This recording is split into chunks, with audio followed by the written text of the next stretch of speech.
सोचिए आपने किसी से माल खरीदा और विद जीएसटी उस बिल का पेमेंट कर दिया और सामने वाले सप्लायर ने उस बिल का जीएसटी गवर्नमेंट को जमा नहीं कराया। अब नुकसान किसका, सरकार का या आपका? सुप्रीम कोर्ट ने 24 जुलाई को इस सवाल को फाइनली सेटल कर दिया है। नमस्कार, मैं हूं सीए आकाश अग्रवाल। हुआ ये था कि गुजरात के कई ट्रेडर्स गुजरात हाई कोर्ट गए। उनकी दलील बिल्कुल सीधी थी, हमने तो सप्लायर को विद जीएसटी पैसा दे दिया, सप्लायर ने आगे जमा नहीं किया, तो इसमें हमारी क्या गलती? हम उसे जबरदस्ती तो नहीं करा सकते। गुजरात हाई कोर्ट ने मई मंथ में कहा कानून सही है, बदलाव नहीं किया जाएगा। और 24 जुलाई को सुप्रीम कोर्ट ने भी पूरी सहमति जताई। मतलब अब ये बात फाइनल है। तो आपके लिए इसका मतलब क्या है? अगर आपके सप्लायर ने टैक्स जमा नहीं किया तो आपको अपना क्रेडिट रिवर्स करना पड़ेगा, और अगर टाइमली रिवर्स नहीं किया तो इंटरेस्ट भी लगेगा। और कोर्ट ने एक बहुत काम की बात बताई, कहा कि परचेजर अपने सप्लायर के साथ एग्रीमेंट में एक क्लॉज डाल सकता है कि अगर सप्लायर की गलती से परचेजर को नुकसान हुआ तो सप्लायर भरपाई करेगा।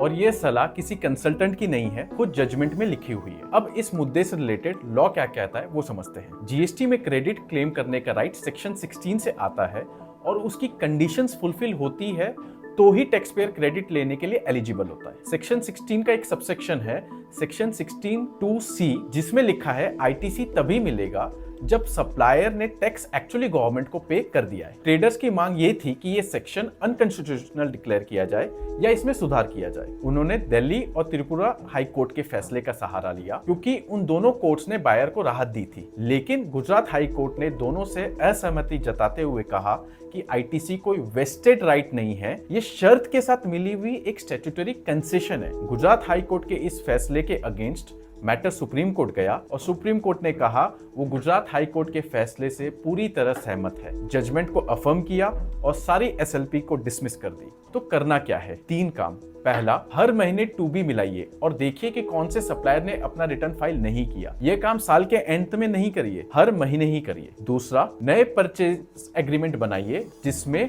सप्लायर के साथ इंडेमनिटी क्लॉज डलवाइए कि अगर सप्लायर ने कुछ डिफॉल्ट किया तो आप वो विद इंटरेस्ट उससे वसूल कर सके। तीसरा, रिवर्सल करना पड़े तो उसका रिकॉर्ड संभाल कर रखिए। सप्लायर ने बाद में अगर टैक्स भर दिया तो वही रिकॉर्ड आपको काम लगेगा और क्रेडिट आप वापस ले पाएंगे। याद रखिए, आईटीसी आपका हक नहीं है, शर्त के साथ मिली हुई एक सुविधा है और वो शर्त आपके सप्लायर पर टिकी हुई है। इसलिए अब सप्लायर चुनते वक्त सिर्फ रेट मत देखिए, उसका कंप्लायंस रिकॉर्ड भी चेक करिए। जैसे बैंक आपका केवाईसी करता है, आप अपने सप्लायर का केवाईएस यानी नो योर सप्लायर करिए। वीडियो काम का लगा हो तो अपने फ्रेंड्स के साथ जरूर शेयर करिए। धन्यवाद।